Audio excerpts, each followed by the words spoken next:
todos bienvenidos, un feliz sábado, muy buenos días para todos mis hermanos que están conectados allí a través de la plataforma de YouTube. Hoy aquí en el repaso de la lección de Escuela Sabática en la Iglesia Fe y Esperanza. Gracias por estar siempre conectados con nosotros todos los sábados aquí en la mañana. Hoy tenemos, ¿verdad?, a nuestros hermanos que nos están acompañando hoy, quienes a través de la palabra de Dios vamos a tener un comentario breve sobre esta semana que se llama La Fuente de la Vida. Estamos estudiando el libro de Juan y vamos por la lección 9. Quiero presentar a mi hermano Yulman. Yulman, para que saludes. Un saludo cordial y un feliz sábado a todos los hermanos que nos están visitando a través de las redes sociales. Que el Señor les bendiga, y a todos también los que no pertenecen a la iglesia, bienvenidos a este canal y les invitamos que nos sigan viendo los distintos programas. Gracias, Dayana. Ya. Y por aquí también tenemos a mi hermano Gonzalo. Gonzalo, para que puedas saludar también. Por supuesto. Qué gusto saludarlos, es un gusto estar con ustedes y estoy muy contento de poder comentar la lección aquí con mis hermanos. Ya. Y bueno, ya desde aquí nos han escrito, Yulman, Gonzalo, ya tenemos algunos hermanos, algunos amigos que nos han escrito a través del chat. Tenemos a Maru, a Soluna, a Leopoldo Quinteros, a Ingrid Lillo, Yasna Morales, ahí está mi hermana Yasna, y Elena también. Ya desde ahora puedes dejar también tus comentarios a lo largo de todo el repaso de la lección, también allí cualquier inquietud que puedas tener. Incluso pedidos de oración que tú quieras hacer, lo puedes dejar a través del chat y al final podemos hacer también una oración. Entonces yo quiero invitar a mi hermano Yulman ya para dar inicio, para que podamos orar, Yulman, y ahí empezar con el repaso. Oremos, Dayana, oremos. Querido y buen Dios que estás en el cielo, estamos más que agradecidos, Señor, por la oportunidad de estar acá en tu casa de oración, de la oportunidad de presentarnos, Señor, delante de ti, de estar en tu presencia. Yo quiero pedirte en esta hora, Señor, que no solamente nosotros se nos sea permitido estar en tu presencia, sino que todos aquellos que nos están viendo en las redes sociales, en este momento, Señor, entren por la fe en tu presencia. Que tú nos guíes, Señor, y que tú nos des sabiduría para que podamos hallar lecciones para vida, que justamente de la vida, Señor, trata la lección esta semana. Gracias, Dios, por tu perdón, por tu paciencia, por tu misericordia. Lo pido en el nombre de Jesús. Amén. Amén. Amén, amén. Y bueno, como estaba comentando, esta semana estamos por la lección número 9 que se llama La Fuente de la Vida. Y es interesante porque aquí vamos a ver algunas cosas o algunos aspectos que muestra el apóstol Juan en cuanto a la divinidad de Cristo, a Jesús que se presenta como la fuente de la vida y también como aquel que tiene palabras de salvación y vida eterna. Y obviamente que es clave porque nosotros tenemos que entender de que rechazar a Cristo, que fue lo que estudiamos esta semana, también puede ser un peligro para nosotros.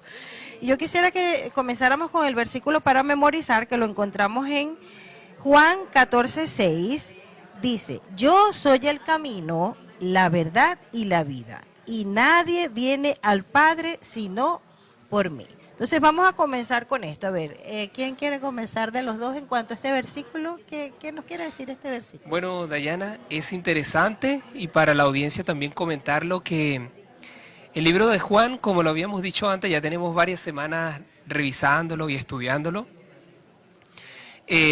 No es el ánimo volver a reintroducir lo que es el libro, pero sí recapitular un poco que este es un libro diferente. De hecho, los otros 3 libros son llamados los sinópticos, pero Juan es distinto, ya tiene un enfoque diferente. Eso lo comentábamos en la primera lección, que creo que tuve la oportunidad de estar acá justamente en la primera lección de este trimestre, en el que estamos estudiando el libro de Juan. Y es que Juan tiene un enfoque y una influencia en lo que era la cultura griega del momento. Entonces estas cosas que plantea acá en el capítulo 1 y en varias partes a lo largo del libro de Juan, podrían resultar un poco como un concepto filosófico, pero son bien profundos. Pero yo creo que está bien porque yo creo que el nombre de Dios tiene una profundidad tremenda. Entonces acá él plantea algo interesante: yo soy el camino, la cual es el rasgo menos complicado, menos complejo, digamos, de estas 3 afirmaciones que hace el libro. El camino, pero la verdad y la vida. Entonces yo ahí me preguntaba, Diana, y quería compartir con ustedes, quizás no tanto qué es la verdad, porque no es la lección de esta semana, pero ¿qué es la vida, Dayana? ¿Qué es la vida para nosotros? ¿Qué es la vida según la Biblia? Esa es la pregunta que me surge a mí. Bueno, en mi caso particular, yo pienso que nosotros no empezamos a experimentar la verdadera vida hasta que conocemos a Jesús. Podemos respirar, podemos hacer muchas cosas, ir al trabajo, hacer tantas cosas, pero hasta que no tenemos a Cristo, hasta que no conocemos a Cristo, no experimentamos la verdadera vida. Yo en mi caso particular lo veo así porque anteriormente yo sentía que hacía muchas cosas, pero sentía que me faltaba algo, ¿no? Y en mi experiencia, cuando yo empiezo a conocer a Jesús, la palabra de Dios, y eso me empieza a transformar, empiezo a sentir de corazón de que la vida tiene propósito, tiene sentido.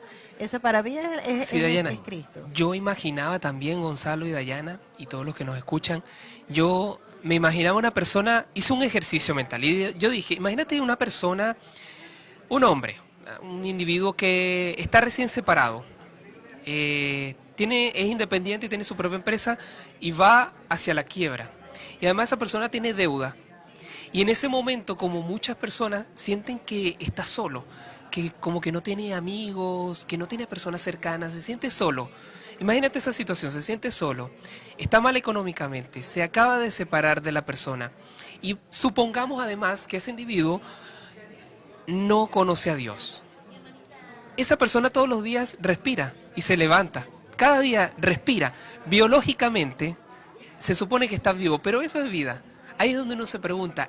Y yo continúo la idea que tú estabas diciendo, Dayana, porque a eso se refería. La Biblia, la enseñanza del maestro, dicen que la vida es más que eso.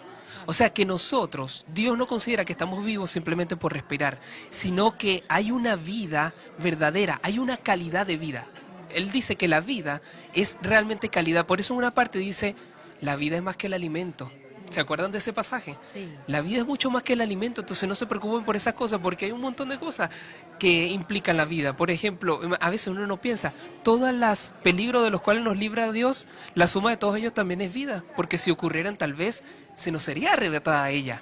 Pero la tenemos, ¿por qué? Porque Dios nos evita. Entonces son una integridad de elementos que componen la vida que el Señor dice es mucho más que respirar, es mucho más que la existencia, y la Biblia así lo plantea, Dayana.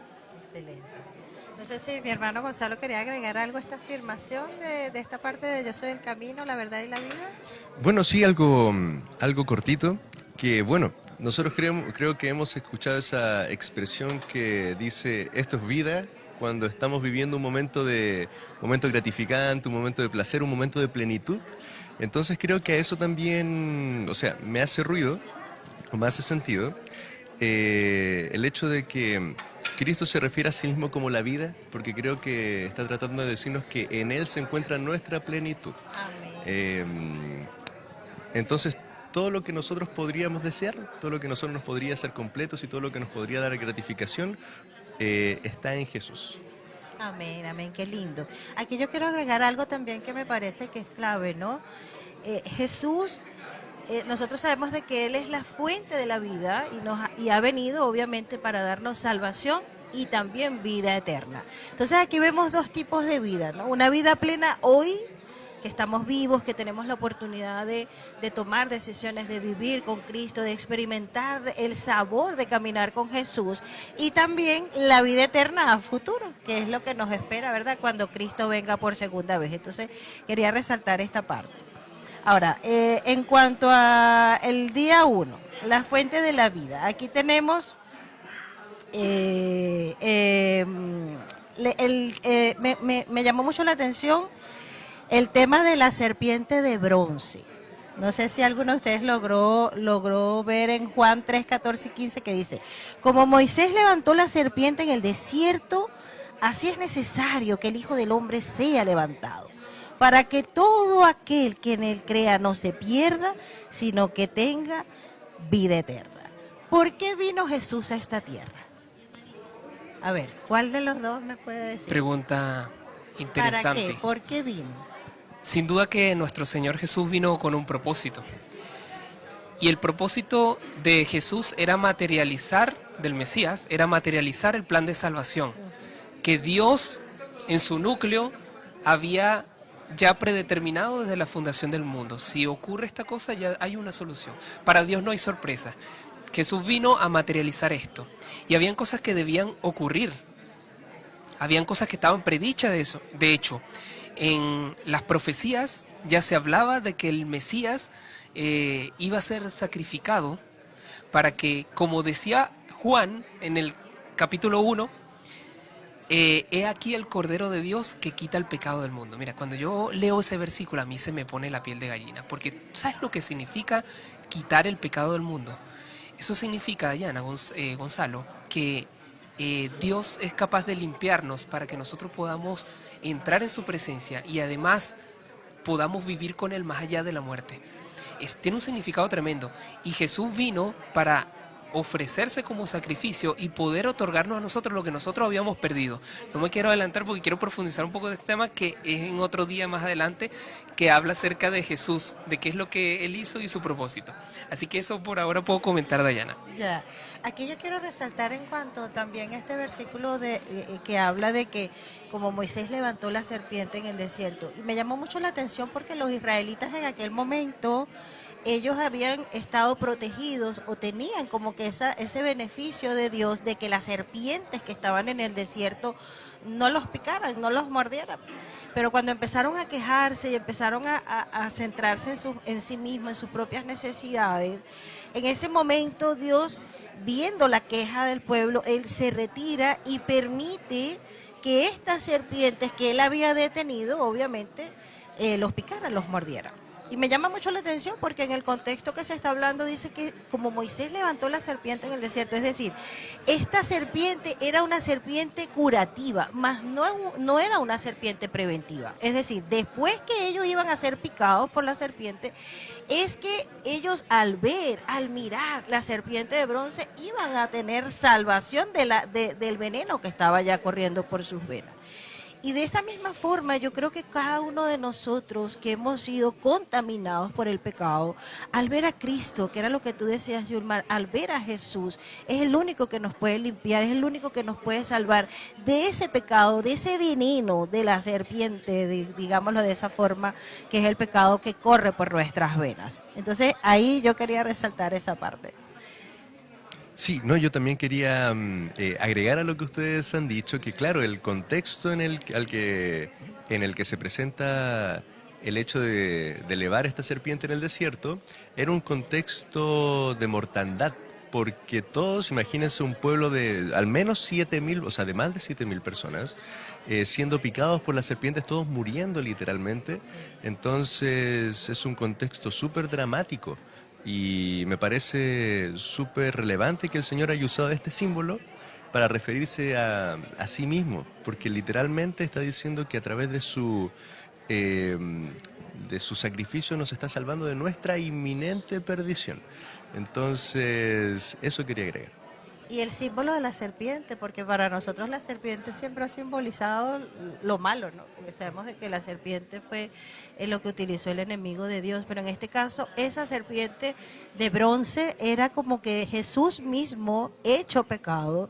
Cuando nosotros vemos esa serpiente, Él es el que nos puede limpiar de ese pecado porque nuestros pecados son depositados ahí en la cruz con Cristo Jesús.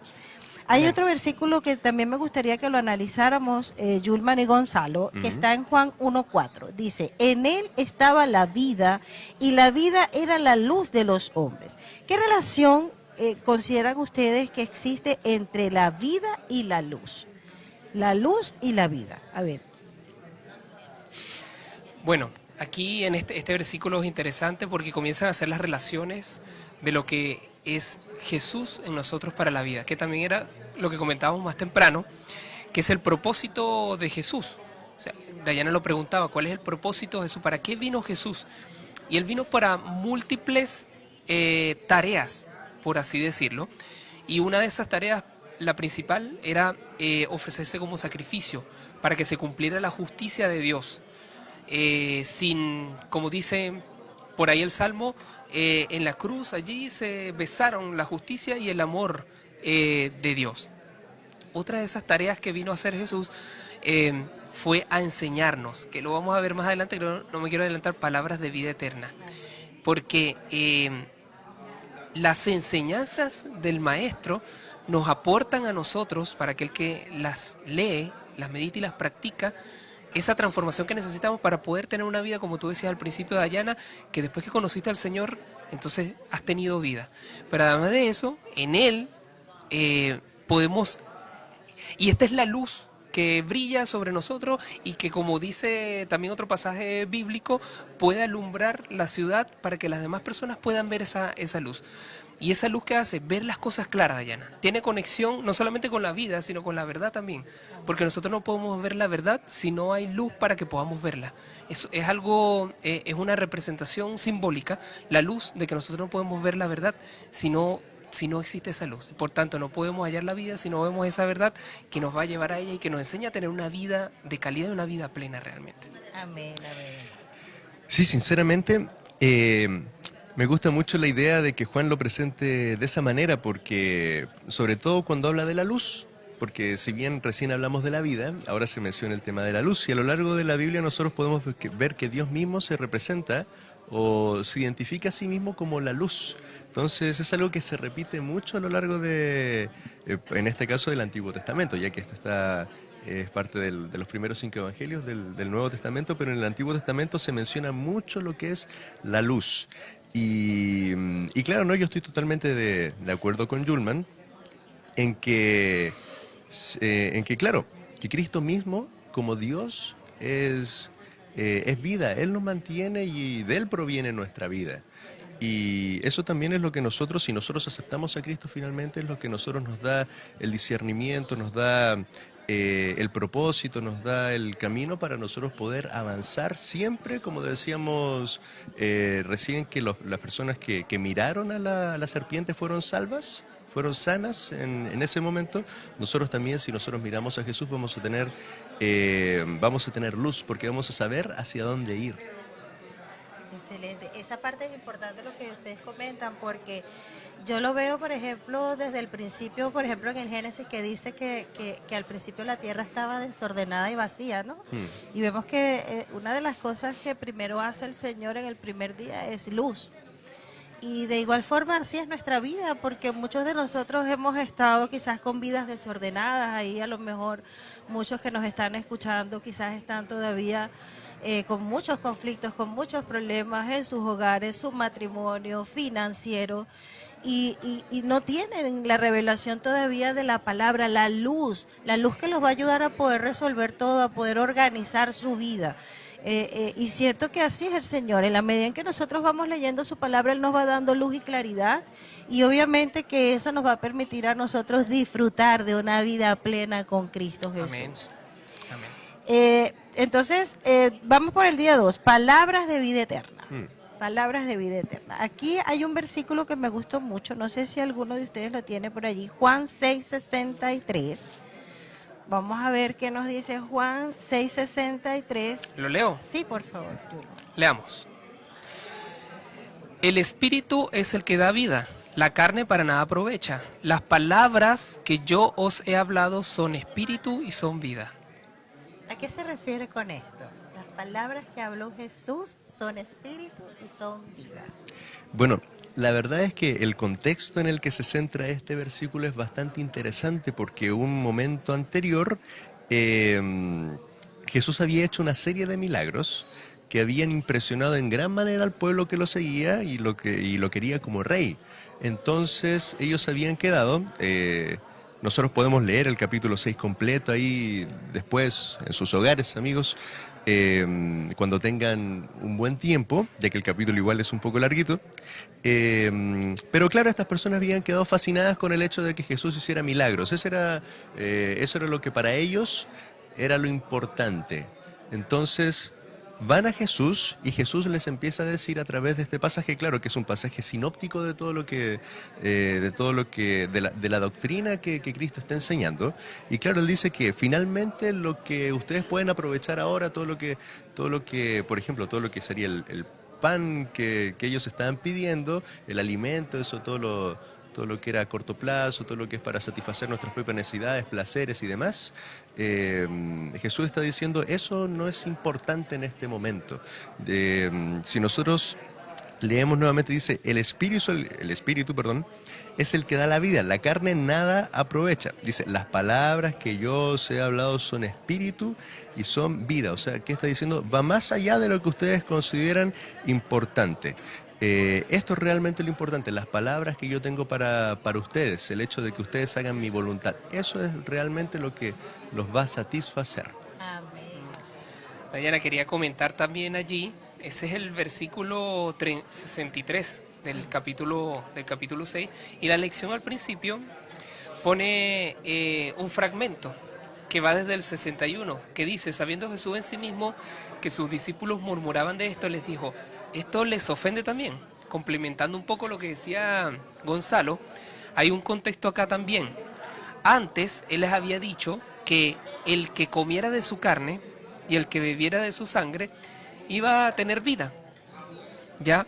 Entonces, para los judíos fue un choque. Esto es interesante meditar sobre esto, porque para los judíos fue un choque. Por eso Jesús después en el 61 le dice, esto también a ustedes les ofende. ¿Por qué?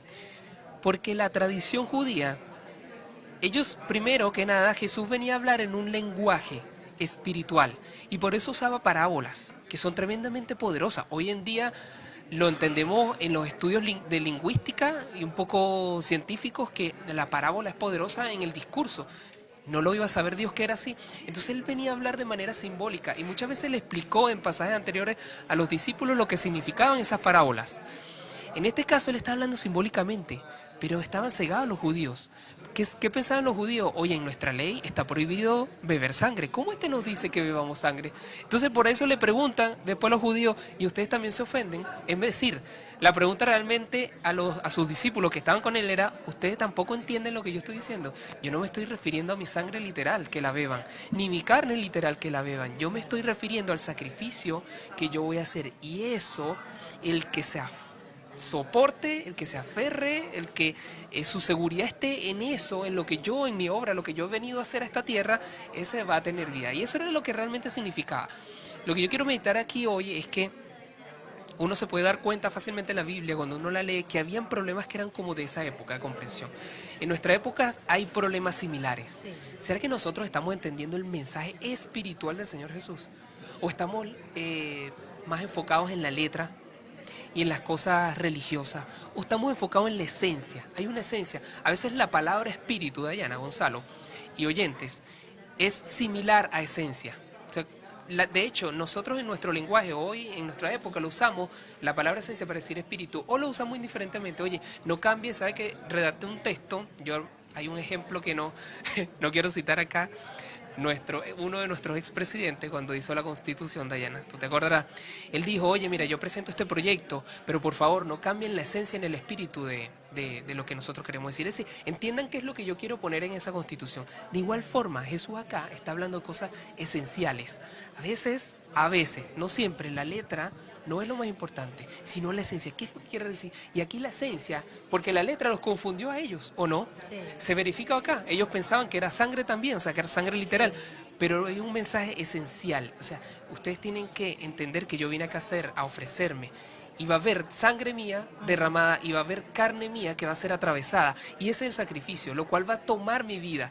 Esas circunstancias van a tomar mi vida, pero una vez que tomen mi vida, yo les va a ser dada esa vida a ustedes, a todos aquellos que crean en mí. Amén, amén. Y ahí quiero resaltar, qué interesante eso que estás hablando, Yulma, la diferencia que él hace en cuanto a lo que es que la carne para nada aprovecha y las palabras que yo os he hablado son espíritu y son vida. Entonces aquí vemos la diferencia de lo que nosotros, de experimentar verdaderamente esa vida que él habla, son espíritu y son vida, porque en la palabra de Dios es que nosotros podemos encontrar la vida, no en las cosas de este mundo, sino en Dios y en su palabra, en Cristo Jesús. Amén. Aquí seguimos avanzando entonces en el día 3 y habla el hecho de creer y el nuevo nacimiento. Y quisiera que leyéramos Juan 1:12, me pareció que también este versículo es clave. Juan 1:12, a ver, ¿quién lo lee allí? Que lo tenga. Dice, Juan 1:12, Sí. pero a cuantos lo recibieron les dio el derecho, aquí mi Biblia entre paréntesis dice el poder o la potestad, dicen en otras versiones, de ser hijos de Dios, a los que creen en su nombre. Amén. Entonces, ¿qué podemos ver aquí? Ahí hay como unos pasos interesantes como para ser hechos hijos de Dios.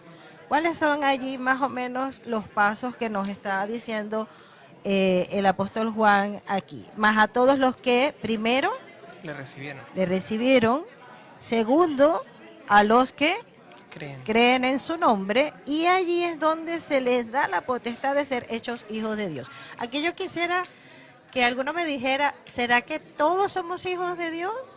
¿Todos los seres humanos somos hijos de Dios? ¿O hay alguna condición para nosotros ser hechos hijos de Dios? Bueno, ahí podría parecer un poco lo que tú dices, Dayana, un poco polémico. O sea, no polémico lo que tú dices, sino la respuesta precisa, que es no todos son hijos de Dios, realmente. Y eso podría parecer un poco polémico, pero no lo es. Si uno lo explica y ve claramente que todos son criaturas de Dios y todos son amados por Dios. Pero los hijos de Dios tienen una relación especial con Él y una cercanía con Él y obtienen otras cosas con Él. Sería una contradicción que todos fuéramos hijos de Dios si una persona rechaza a Dios. Por definición y lógica se concluye que ellos no quieren a Dios, es decir, esa persona rechaza a Dios. Y como siempre digo yo, el Señor es una persona respetuosa. Él no va a hacer las cosas por la fuerza. Si alguien no quiere en este momento al Señor o nunca va a querer al Señor, el Señor no establece una relación especial con esa persona. Entonces, como dice acá el versículo, ¿quiénes son esos que son llamados, a quienes se les da potestad de ser hijos de Dios? A los que le recibieron, a los que aceptaron al Señor, al Mesías, y a los que creen en su nombre. ¿Qué es nombre en la cultura judía? Su definición. O sea, a los que creen en lo que Él es y en lo que vino. ¿Ya? Entonces, ¿qué debe creer uno cuando se habla la palabra de su nombre? En lo que Él es y en lo que vino. ¿Y qué es? Bueno, es el dador de la vida, es nuestro creador, es nuestro salvador, y además viene un propósito. Y yo creí en ese propósito, yo creí que Él vino, vivió una vida pura, fue sacrificado y dio su vida por nosotros, para que lo que nosotros merecíamos fuera puesto sobre Él y lo que era inherentemente de Él, la vida que se la quitaron, fuera dada a nosotros. A mí me gustan mucho los ejemplos que usa el Señor o las comparaciones que hace Dios para nosotros poder entender de la mejor manera la relación que Él quiere tener con nosotros. Porque claro, aquí dice, les dio potestad, o poder, para ser hechos o llamados hijos de Dios. Si nosotros vemos la relación que tiene un padre y un hijo, o la unión que existe un padre y un hijo, creo que es una unión muy cercana, muy directa. Entonces, yo creo que también a eso es lo que el Señor se está refiriendo, que Él finalmente quiere tener una relación totalmente estrecha, directa, una unión inquebrantable con cada uno de nosotros. Porque recordemos también que siempre ha sido la intención del Señor el estar Él con nosotros, siempre de Él ha venido la iniciativa. Muchas veces las culturas antiguas se creía que nosotros teníamos que hacer algo para que los dioses, según cada cultura, se interesaran en la raza humana. Y en el caso del Señor es diferente. Él es el que toma la iniciativa y quiere estar con nosotros, y Él nos da todo lo que es su palabra, nos ha ido dando a través de la historia para Él poder acercarse a nosotros. Entonces, Él quiere ser nuestro Padre, quiere tener esa relación íntima y cercana con nosotros. Pero claro, como decía Yulman, todos somos criaturas de Dios, todos somos amados por Dios, pero es nuestra elección el si nosotros aceptamos a Dios y nos convertimos finalmente en sus hijos. Ha dicho algo muy importante. Yo no sé si tú querías pasar de día, Diana, pero hay algo más que comentar acerca de ustedes que es muy interesante. Sabes que a mí me gusta ver las meditaciones de la escuela sabática de un pastor también adventista, y casi siempre me sucede que haya una idea que de repente yo veo que es necesario resaltar, que no está expuesta explícitamente, pero él se da cuenta y yo también me doy cuenta. Pero en esta ocasión lo vi y no estuve de acuerdo totalmente en su posición, más bien en la posición en que, como lo plantea el autor de la escuela sabática. Él dice acá, este proceso se describe en 2 pasos, como decías tú, Dayana, y más adelante dice, por lo tanto, hay un aspecto humano y uno divino en la conversión del cristiano. ¿Qué es lo que mencionaba Gonzalo? Hay una elección. Realmente nosotros podemos elegir al Señor. Bueno, en esto hay algo interesante. Yo estoy convencido de que cuando una persona está en pecado no tiene capacidad de elección. Por eso la Biblia señala que es una persona esclava. Esa persona no puede elegir si quisiera a Dios. O sea, no está en la posición de poder elegir o a Dios o seguir el camino contrario a Dios, el camino de oscuridad. La luz o la oscuridad no tiene esa capacidad. No la tiene, no puede hacerlo. Su voluntad y su deseo natural no le permiten eso. Por tanto, ya no es libre la persona. Cuando el Señor se presenta a nosotros, y esto lo digo con propiedad, Dayana, porque, y para los que no lo saben, tal vez Gonzalo no lo sepa, esta señora que está acá fue quien me trajo a mí el Evangelio. Ella me presentó a mí el mensaje de salvación. Y yo, digamos, 2008, 2009, también llegó ese mensaje. Pero yo en ese momento no lo acepté. Pero fue la voluntad del Señor en algún momento en que yo escuchara ese mensaje. Entonces el Señor llega y toca nuestra puerta. Y abre la capacidad ahora de que tú puedas sí elegir. Es decir, te quitan la esclavitud plena, completa del pecado, para que tú ahora puedas ser libre y puedas elegir. No es que ahora, como lo enseñan algunas doctrinas, hay una doctrina que se llama el calvinismo, que enseña que si te eligió, listo, ya eres electo. Pero entonces esto entra como en una contradicción con el principio del nombre de Dios, que es amor. Dios no entrega amor, no es amoroso, Él es amor. Y el atributo principal del amor es que en la relación que las relaciones sean voluntarias. ¿Me explico? Y si tú voluntariamente no eliges al Señor, una vez que Él te saca de la esclavitud del pecado para que tú puedas elegir, oh, esto es Dios, ay, este es el camino oscuro, esta es la luz. Entonces tú ahí, en ese momento puedes elegir. ¿Esto qué implica? Bueno, hay una serie de cosas teológicas importantes que implica, porque dicen que entonces la gracia no es suficiente. Y eso suena ruidoso. Suficiente, que quiere decir que solamente por la gracia somos salvos. Como muchas veces nosotros lo decimos alegóricamente. Pero si solamente por la gracia, si la gracia fuera suficiente, no elegiríamos nosotros, sino que Dios te eligió a ti. ¿Ya? Y yo creo que muchas veces Dios elige sí a unas personas como Pablo, pero para unos propósitos generales. Pero a nosotros, en particular como individuos, nos permite elegir. Yo encontraba que una forma, por ejemplo, de salvar ese ruido que causa de que la gracia no sea suficiente, es el componente de lo que hace Dios para salvación y el componente de el componente de la contribución de Dios, el componente de la contribución de nosotros. ¿Cómo es esto?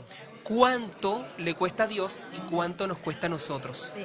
Claro. No es suficiente la gracia, pero ¿cuánto le costó a Dios? Sí. Bueno, yo voy a dar una ilustración acá, que podría ser un poco muy dura. Le costó lo siguiente. Dayana, Gonzalo, nosotros y todos los que nos ven en las redes, nosotros somos los rebeldes y somos los liberales. Nosotros no merecemos la vida. Pero el Señor tomó a su cordero, limpio, impecable. Imagínate que lo pongamos acá en la mesa y le atravesamos una estaca y derramamos su sangre. Él, que era limpio, le quitamos la vida para que fuera dada por nosotros. Que fuimos los rebeldes y los liberales. Nosotros merecíamos esa estaca y merecíamos que fuera derramada nuestra sangre y perder la vida. Pero Él, Dios, de manera absurda, esto realmente es absurdo, puso al cordero limpio y le clavó la estaca. Fue su voluntad. Ese amor, para mí, si lo ponemos en porcentaje, la contribución de Dios es el 99,999% y nuestra decisión 0,0001%. Ahí tú salvas el tema de que Dios realmente nos permite a nosotros que libramos, que su gracia no es suficiente, que nosotros también tenemos que elegir, pero es necesaria su gracia y es necesaria, por otro lado, que nosotros libremente lo elijamos a Él, por amor, por lo que Él hizo a nosotros. No, claro, o sea, perdón. Sí, O sea, claro, sumando a lo que dice Yulman, claro, en todo lo que es el 100% para que nuestra salvación esté completa, claro, sin nuestra decisión no hay salvación, y sin gracia tampoco hay salvación. Entonces nuestra salvación depende tanto de nuestra decisión como de lo que el Señor ha hecho por cada uno de nosotros. Pero lo que el Señor hizo es grandioso en relación a lo que nosotros tenemos que hacer. Y ese es el llamado, Gonzalo, el llamado de Diana a las personas que nos escuchan y nos ven. Consideremos el tamaño de lo que Dios hizo, porque no solamente fue eso que hizo, sino que Él dio el primer paso. Y nosotros no lo podíamos dar. Y cuando Él había sido el agraviado, Dios, con nuestras rebeliones, Él decidió dar el primer paso. Respondamos a ese amor, Dayana. Amén. Aquí me encantó esta parte, de verdad, estoy así como impactada porque esto nosotros no lo entendemos. Cada uno de nosotros hemos nacido en una condición de pecado, con una condena y una sentencia de muerte que ya traemos por herencia. Pero es clave que Dios toma la iniciativa y en su providencia divina, entendiendo la oscuridad de nuestra mente, nuestra condición de pecado, Él orquesta divinamente situaciones para que nosotros podamos conocer a Jesús, tomar decisiones por Jesús y salir de la condenación y entrar en esa vida plena primeramente y también en esa vida eterna que nos está ofreciendo. Y para eso Él coloca estas instancias, incluso tú que estás allí a través de las redes sociales. Esto es un momento que Dios ha orquestado y ha organizado para que tú puedas conocer a Jesús, puedas tomar decisiones por Jesús y salir de esa oscuridad, empezar a conocer su palabra, quién es Cristo, el plan de salvación y todo lo que Dios está haciendo para que tú también puedas disfrutar de la salvación y de la vida eterna. Entonces, esto me encantó muchísimo. También me gustó una parte que dijo el hermano Gonzalo, ahí complementando en cuanto a la relación que Dios quiere tener con cada uno de nosotros, que es una relación de padre a hijo. Esa dependencia, a veces nos sentimos huérfanos espiritualmente, huérfanos para resolver en el día a día, en todas las cosas que estamos viviendo, sentimos que estamos solos, pero Dios está anhelando abrazarnos como sus hijos, que tomemos la decisión de aceptar a su Hijo Cristo Jesús y empezar a caminar en una relación preciosa de padre a hijo. Eso es lo que Dios quiere para cada uno de nosotros. Y ya al final, bueno, aquí tenemos el día 4, ya como para ir cerrando, rechazar la fuente de la vida. Y vemos de que en Juan 1, 10 y 11, a ver, no sé quién lo pueda tener allí, Juan 1, 10 y 11, ya como ¿Lo para leo? ir cerrando. Adelante, Sí. Yuri. Bueno, dice así. En el mundo estaba y el mundo por él fue hecho, pero el mundo no le conoció. A lo suyo vino y los suyos no le recibieron. Qué interesante, ¿no? Eso se está hablando en un contexto de cuando vino Jesús y fue rechazado. Hoy en día, nosotros, ¿qué podemos decir? ¿También podemos correr el riesgo o el peligro de rechazar a Jesús? A ver, ¿qué piensan ustedes? Sí, yo creo que tal vez, como decía al principio, uno se da cuenta en una lectura de la Biblia que habían problemas que eran inherentes a aquella época y a la cultura de aquellas personas, y que hay similitudes en nuestra época, no igualdades perfectas.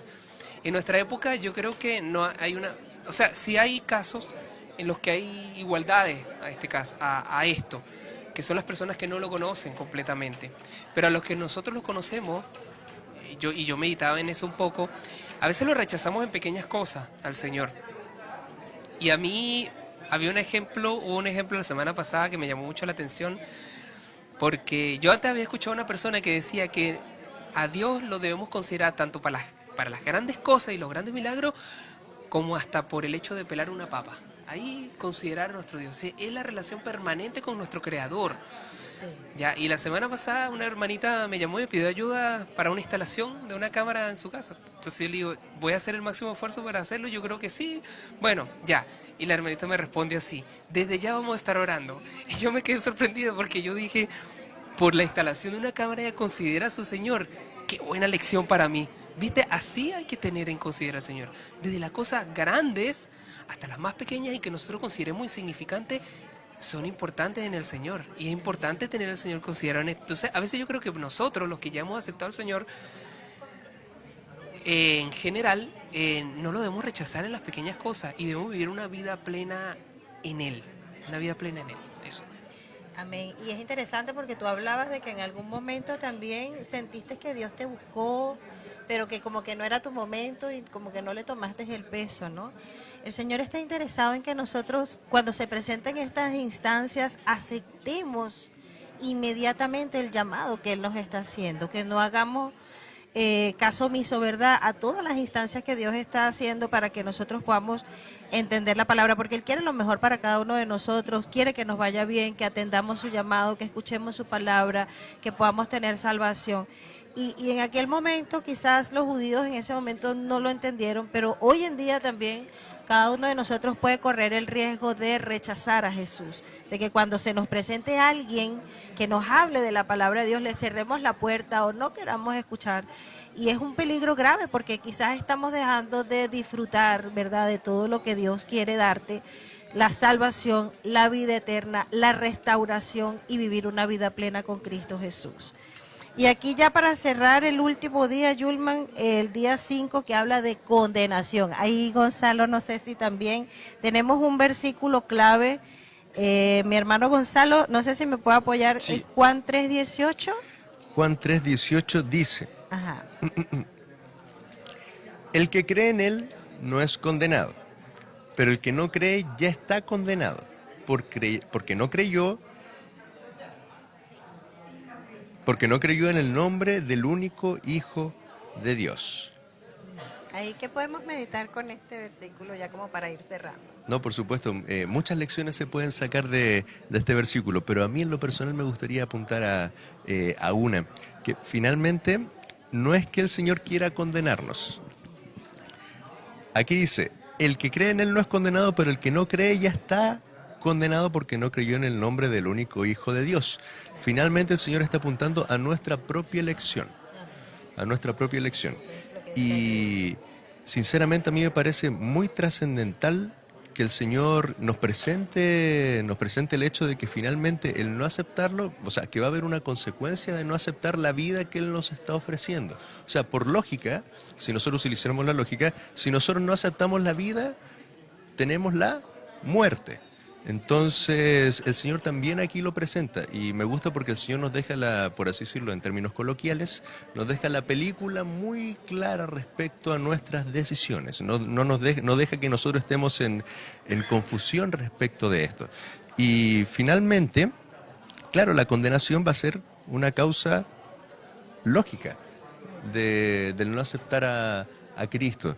Y bueno, sinceramente, me gustó mucho lo que presentó Yulman en el punto anterior porque él habló de que nosotros podemos rechazar a Cristo incluso estando dentro de la iglesia y puede parecer muy confuso, pero si nosotros aceptamos a Cristo, pero no hacemos su voluntad, yo creo que estamos rechazando al Señor, porque no estamos haciendo lo que Él nos pide que hagamos, no estamos aceptando que su carácter impregne nuestras propias vidas y no estamos aceptando su vida por la nuestra finalmente, porque hay un periodo también, o sea, hay una fase, no sé si decir fase, pero hay un proceso espiritual en el que nosotros tenemos que negarnos a nosotros mismos y aceptar la vida que Cristo tiene para nosotros. Es una cosa por la otra. Y yo quiero complementar un poquito porque en el versículo que habíamos leído anteriormente dice a los que, en Juan 1:12, más a todos los que le recibieron tiempo pasado, a los que creen tiempo presente en su nombre, les dio potestad. Aquí también es importante porque no es solamente recibirlo, muchos de nosotros ya lo hemos recibido en el pasado, pero hay que seguir creyendo, hay que seguir confiando, y era lo que tú decías también, hermano Gonzalo, en cuanto a esa constancia de seguir las instrucciones de Dios, su palabra, mantenernos en su palabra, porque de nada nos sirve quizás en algún momento haber tomado la decisión, pero llevamos la vida como queremos. No, claro, Entonces la idea es que esto se pueda mantener en el tiempo hasta que Cristo venga por segunda vez y ahí nosotros hayamos establecido esa relación. ¿Tú querías decir algo, Yuri? Sí, Dayana, hay una relación entre lo que tú preguntabas al principio, que es la lógica, cuál es la relación con la vida. Bueno, acá está respondido prácticamente, dice, vuelvo a leer el versículo 18, el versículo 19, dice, y el que en él cree no es condenado, pero el que no cree ya es condenado porque no ha creído en el nombre del unigénito Hijo de Dios. Y esta es la condenación. La condenación es vida o muerte. Claro. O sea, el juicio Los es vida o observa. muerte y la condenación es muerte. Claro. Por tanto, la condenación es que la luz vino al mundo y los hombres amaron más las tinieblas que la luz. Esa es clave. Entonces, tenemos que amar la luz, amar al Salvador, amar la vida que Él vivió, lo que Él nos enseñó y nos ha dicho que hagamos, como decía Gonzalo, el hacer su voluntad, como Él le enseñó acá, porque eso nos da verdadera vida, nos da vida eterna. Mira, este es algo que quería comentar y se me pasó más temprano, pero más vale tarde que nunca, como dice el refrán.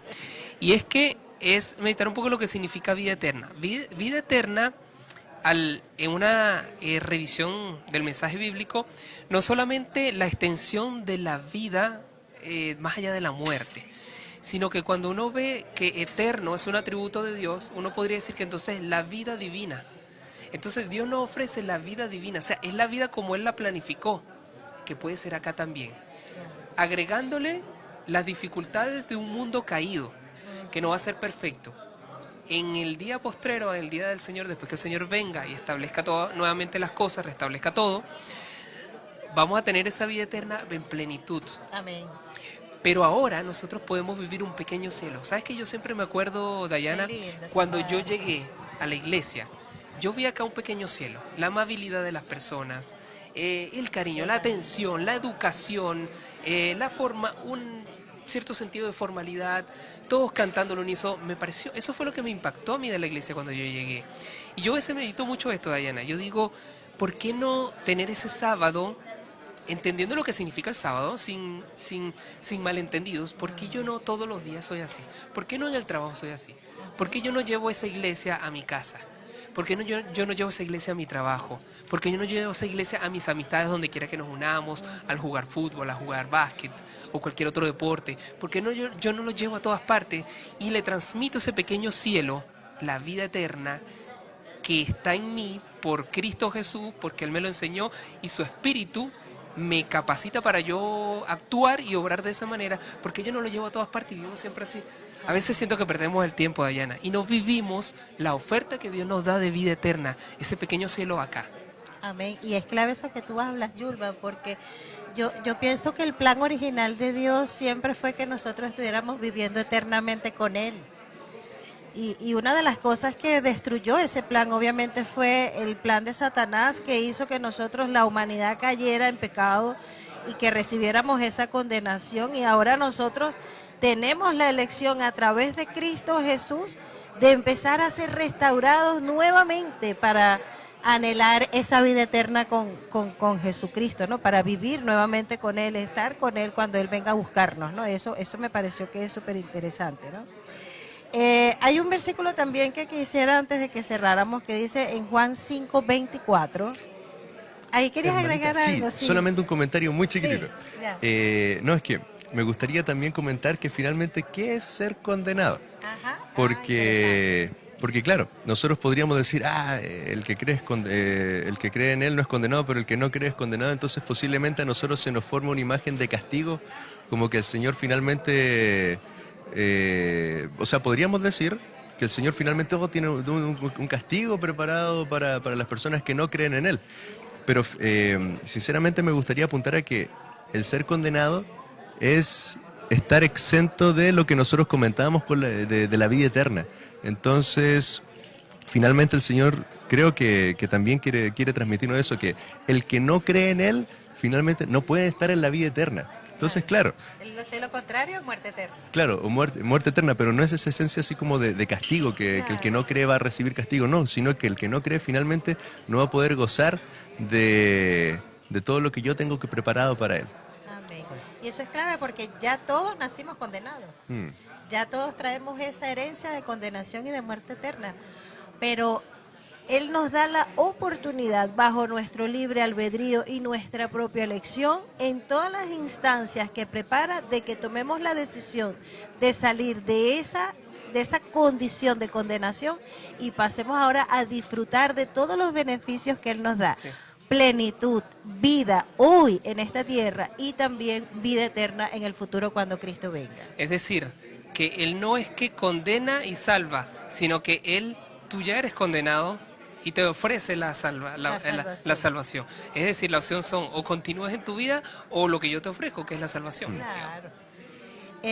Bueno, ya estamos listos. Aquí cerramos con Juan 5:24, que era el último que quería ya para cerrar y ya con esto terminamos. Dice, de cierto os digo, el que oye mi palabra y cree al que me envió, ¿qué cosa?